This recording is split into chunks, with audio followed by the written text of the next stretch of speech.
Did you know that our brain makes snap judgments about whether or not strangers that we meet are trustworthy within about 1/10 of a second of seeing their faces?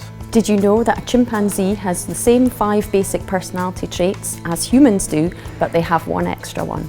Did you know that the world record holder for memorization was able to memorize 59 packs of cards randomly shuffled together? That's over 3,000 cards, and he memorized them all in one sitting. So these are just some of the really exciting questions that psychologists have been studying in their research over the last few years, and that you will learn as you study psychology at the University of Edinburgh.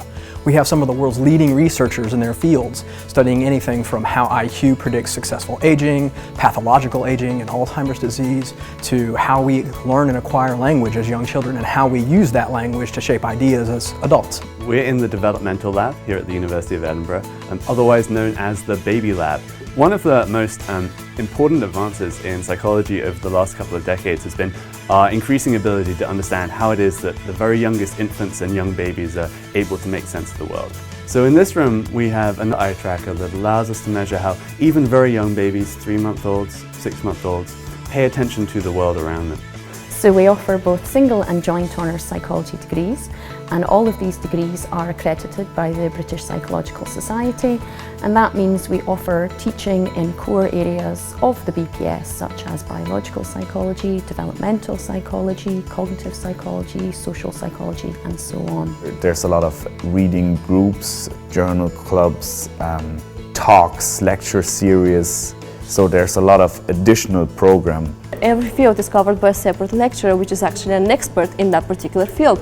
So you know what the lecturer is talking about, they know what they're talking about, they know the latest research that came out, they know how to interpret it and all that. So we have a variety of ways that we enhance the traditional teaching methods. We have visiting scholars from other universities all over the world who come here and present ongoing current research. We have hands-on lab practicals, but we also give students a chance to conduct their own research, so they get to develop skills that they can take out in the world with them, whether that be as scientists in academia or in research settings.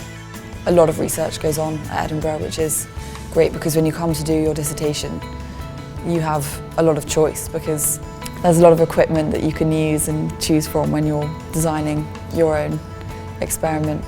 They're forming their own research questions and testing those hypotheses. You also get a good education in statistics and data analysis, so that by the time you come to do your dissertation, you have an actual theoretical understanding of what the stats mean. I think I've never learned as much as I learned in this 1 year.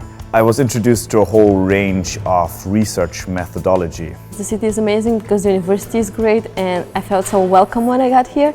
So it's going to be really sad and really hard to actually leave this place.